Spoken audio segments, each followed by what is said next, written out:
पतंजलि जी के अनुसार 5 प्रकार की वृत्तियां हमारे मन पर निरंतर प्रहार करती रहती हैं। ये वृत्तियां हैं प्रमाण, विपर्यय, विकल्प, निद्रा और स्मृति।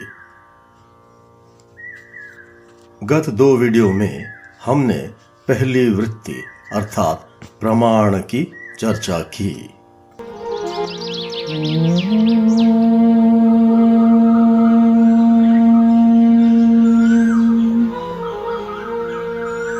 श्री धर्मानंद गुरुचरण कमलेभ्यो नमः।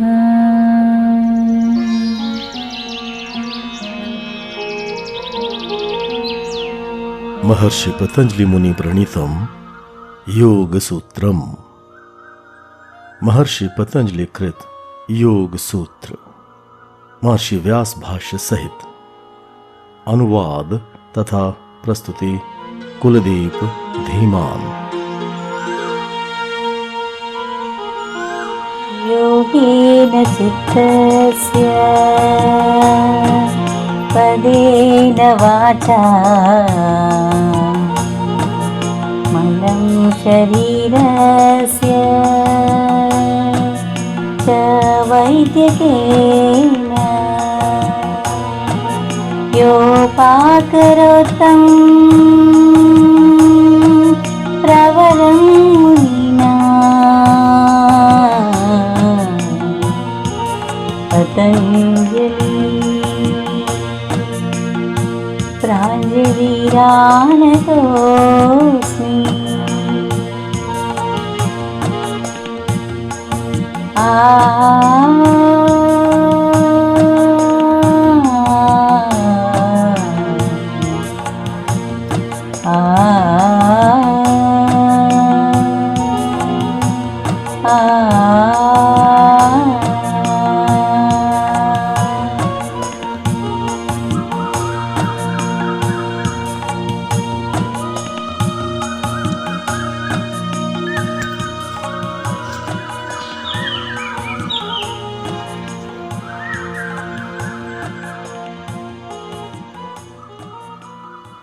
इस वीडियो में हम दूसरी वृत्ति अर्थात विपर्यय की चर्चा करेंगे, जिसे पतंजलि जी ने समाधिपाद के 8वें सूत्र में बताया है। विपर्ययो मिथ्या ज्ञान मतदरूप प्रतिष्ठम। विपर्ययः मिथ्या ज्ञानम अतदरूप प्रतिष्ठम। विपर्यय का अर्थ है किसी वस्तु को ऐसे देखना जैसे वह ना हो, जैसे रस्सी को सांप समझ लेना। मिथ्या ज्ञानम अर्थात गलत ज्ञान। अतदरूप जब कोई वस्तु अपने वास्तविक रूप में ना दिखे। प्रतिष्ठम का यह अर्थ है पहचानी जाए। विपर्ययः मिथ्या ज्ञानम अतदरूप प्रतिष्ठम। विपर्यय ऐसा भ्रमित ज्ञान है जिससे कोई वस्तु अपने स्वरूप से भिन्न जानी जाए। अपने भाष्य के आरंभ में व्यास जी पूछते हैं, स कस्मान न प्रमाणम। विपर्यय को प्रमाण अर्थात सही ज्ञान क्यों नहीं माना जाता? फिर स्वयं उत्तर देते हैं, यतः प्रमाणेन बाध्यते। क्योंकि सही ज्ञान से विपर्यय का बाध हो जाता है। आगे व्यास जी कहते हैं, भूतार्थ विषयत्वात् प्रमाणस्य तत्र प्रमाणेन बाधनमप्रमाणस्य दृष्टम। प्रमाण तो यथार्थ विषय का ज्ञान करवाता है और प्रमाण के द्वारा विपर्य ज्ञान का बाध देखा जाता है। तद्यथा द्विचंद्र दर्शनम सद्विषेणैक चंद्र दर्शनेन बाध्यत इति। जैसे कि दो चंद्रमाओं का दिखाई देना दृष्टि दोष सही होने पर एक चंद्र के दिखाई देने पर बाधित हो जाता है। सेयम पंचपर्वा भवत्य विद्या अविद्यास्मिता राग द्वेषाभिनिवेशाः पंचक्लेशा इति। अविद्या अर्थात भ्रमित ज्ञान 5 प्रकार का होता है। ये 5 प्रकार के क्लेश हैं। इन्हें अविद्या, अस्मिता, राग, द्वेष और अभिनिवेश कहते हैं। अविद्या तो भ्रमित ज्ञान होता है, अस्मिता अहंकार, राग किसी चीज से लगाव, द्वेष किसी चीज से अलगाव और अभिनिवेश अर्थात मृत्यु का भय। ये 5 प्रकार के क्लेश हैं जो हमें सताते रहते हैं। एत एव स्वसंज्ञाभिस्तमो मोहो महामोहस्तामिस्रोन्धतामिस्र इति। ये तम, मोह, महामोह, तामिस्र और अंधतामिस्र नाम से भी जाने जाते हैं। एते चित्त मल प्रसंगेनाभिधास्यन्ते। इनकी चर्चा चित्त के मलों के संदर्भ में साधन पाद के 3 से लेकर 9वें सूत्रों में की जाएगी। आगे बढ़ने से पहले हमें विपर्य अर्थात मिथ्या ज्ञान को अच्छी तरह से समझ लेना चाहिए। योग सूत्र में विपर्य का अर्थ है किसी वस्तु को उसके वास्तविक स्वरूप से भिन्न जानना। विपर्य को समझना अत्यावश्यक है क्योंकि सांख्य योग तथा वेदांत के अनुसार विपर्य ही हमारे दुख का मूल कारण है। विपर्य हमें समाधि से वंचित करता है। विपर्य के अन्य नाम हैं अविद्या, तम, मिथ्या ज्ञान, अध्यास, ख्याति, विस्मरण तथा माया। आम धारणा यह है कि आदि शंकराचार्य जी ने माया के सिद्धांत को सबसे पहले प्रतिपादित किया। यह बात सही नहीं है। योग सूत्र में विपर्य की चर्चा हो रही है और योग सूत्र आदि शंकराचार्य के जन्म से कम 1000 वर्ष पहले लिखा गया था और विपर्य माया का ही अन्य नाम है। विपर्य का अनुवाद अज्ञान किया जाता है। अज्ञान शब्द गलत नहीं है परंतु भ्रांतिजनक है। हमें तो अनेक तथ्यों का अज्ञान है, जैसे कि हम नहीं जानते होंगे कि किसी देश का शासक कौन है, तोते के कितने प्रकार होते हैं, बृहस्पति ग्रह के कितने चंद्रमा हैं इत्यादि। परंतु इस तरह के अज्ञान से हमारे मन पर कोई विशेष प्रभाव नहीं पड़ता। मिथ्या ज्ञान भी कई प्रकार का होता है। किसी व्यक्ति को हर जगह बिल्लियां ही बिल्लियां दिखाई देती होंगी। यह इस व्यक्ति की कल्पना मात्र ही है क्योंकि वास्तव में इस संदर्भ में कोई बिल्ली है ही नहीं। इसलिए यह विपर्य नहीं माना जाएगा और क्योंकि यह उस व्यक्ति की निजी कल्पना है, केवल वही इस कल्पना से प्रभावित हो रहा है, कोई दूसरा नहीं।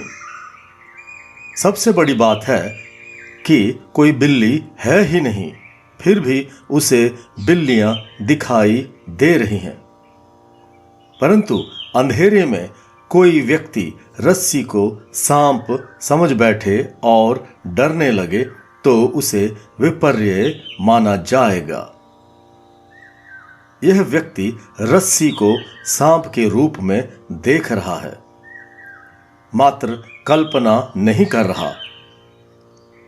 इसी तरह जब हम शरीर और मन को ही अपनी आत्मा समझ बैठते हैं तो इस भ्रांत ज्ञान को विपर्य या माया माना जाएगा, क्योंकि शरीर को आत्मा मानने पर हम शरीर की अवस्था के अनुसार सुखी दुखी होते रहते हैं और हम अपने आप को सीमित समझने लगते हैं। शरीर बीमार पड़ने पर हम सोचते हैं कि हम बीमार हैं। शरीर के बूढ़े होने पर हम समझते हैं कि हम बूढ़े हो गए हैं। हमें अपने आप में कमियां ही कमियां दिखाई देने लगती हैं। इन कमियों को हम सांसारिक वस्तुओं जैसे कि धन, संबंध आदि से पूरा करने की चेष्टा करते हैं।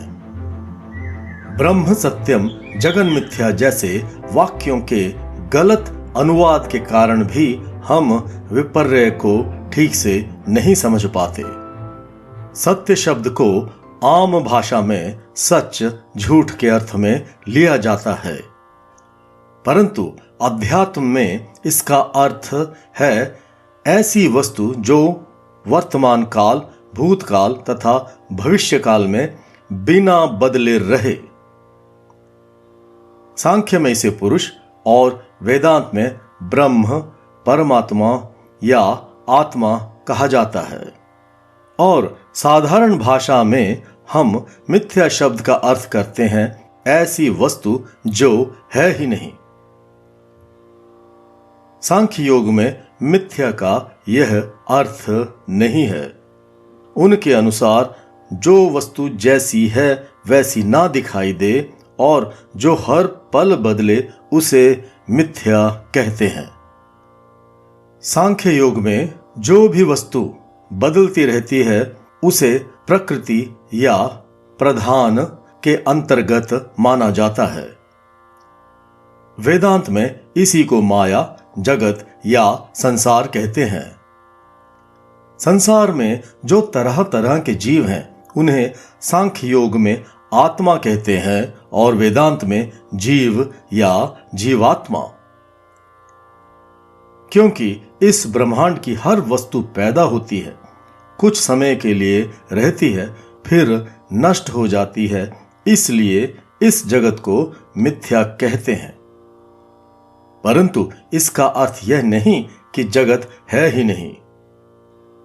मिथ्या और विपर्य का सबसे प्रसिद्ध उदाहरण है अंधेरे में रस्सी को सांप समझकर डरना। तो हम इस जगत में जीते हैं और उसकी वस्तुओं से प्रभावित होते रहते हैं, परंतु हम सब इस जगत को एक ही नजर से नहीं देखते और जैसे हम इस जगत को देखते हैं उसके अनुसार हम प्रभावित होते रहते हैं। तभी तो एक ही परिस्थिति में सब लोग अलग अलग प्रकार से प्रभावित होते हैं। यही तो माया का अद्भुत चमत्कार है। एक तरह से देखो तो लगता है कि जगत सत्य है, दूसरी तरफ से देखो तो लगता है कि सपना है। अतः ना तो हम कह सकते हैं कि जगत है और ना ही कह सकते हैं कि जगत नहीं है। उदाहरण के लिए संध्या के समय समुद्र तट पर पड़ी सीपी कभी कभी चांदी के जैसे लगने लगती है। हम उसे चांदी का टुकड़ा समझकर उठाने के लिए भागते हैं और उठाने के बाद हमें पता चलता है कि वह तो सीपी है, चांदी नहीं। लेकिन सच्चाई जानने से पहले तो हमें वह चांदी ही लगी, तभी तो हम उसे उठाने के लिए भागे। अब हम इस सीपी के बारे में जो चांदी जैसी लग रही थी क्या कह सकते हैं? क्या चांदी थी या नहीं थी? एक अर्थ में तो चांदी थी, तभी तो हम उठाने के लिए भागे। परंतु दूसरे अर्थ में चांदी नहीं थी, क्योंकि यह बात उसे उठाने के बाद हमें पता चली। आदि शंकराचार्य जी ने इस तरह के अनुभव को अनिर्वचनीय ख्याति कहा, अर्थात जिसके बारे में हम निश्चय से कुछ कह ही ना सके। जैसे कि जब हमने सीपी में चांदी देखी तो हम ना तो कह सकते हैं कि चांदी थी, और हम यह भी नहीं कह सकते हैं कि चांदी नहीं थी। यही विपर्य की विशेषता है। विपर्य में हमें जिस वस्तु का भ्रम हो रहा है वह एकदम वास्तविक लगनी चाहिए और उसका हम पर अच्छा या बुरा प्रभाव पड़ना चाहिए। अब प्रश्न उठेगा कि हम माया के द्वारा इतनी आसानी से क्यों ठग लिए जाते हैं? हम इसलिए ठग लिए जाते हैं कि यद्यपि इस संसार में सब कुछ बदलता है, परंतु यह सारा बदलाव प्रकृति के अटूट नियमों के अनुसार होता है।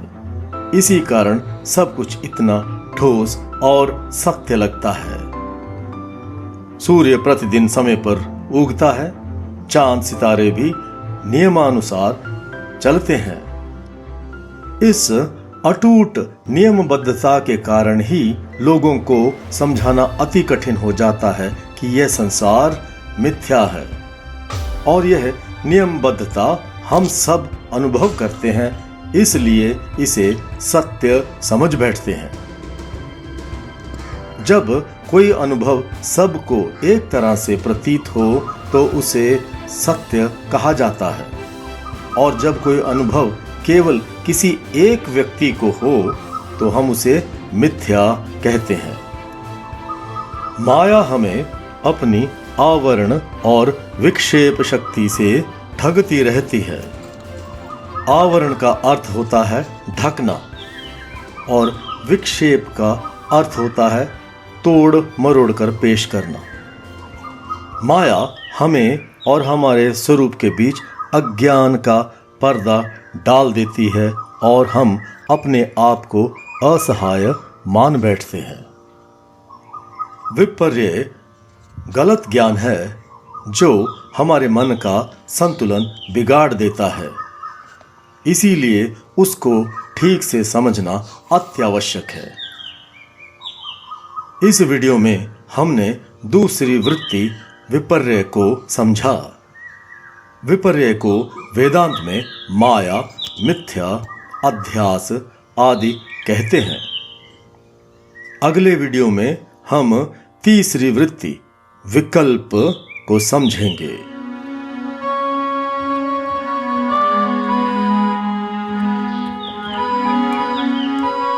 योगेन चित्तस्य पदेन वाचा अलम शरीरस्य च वैद्यकेन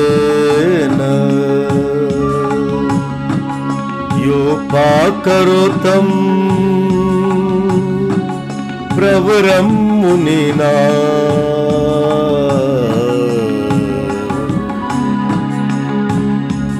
पतंजलि प्राञ्जलिरानतोऽस्मि।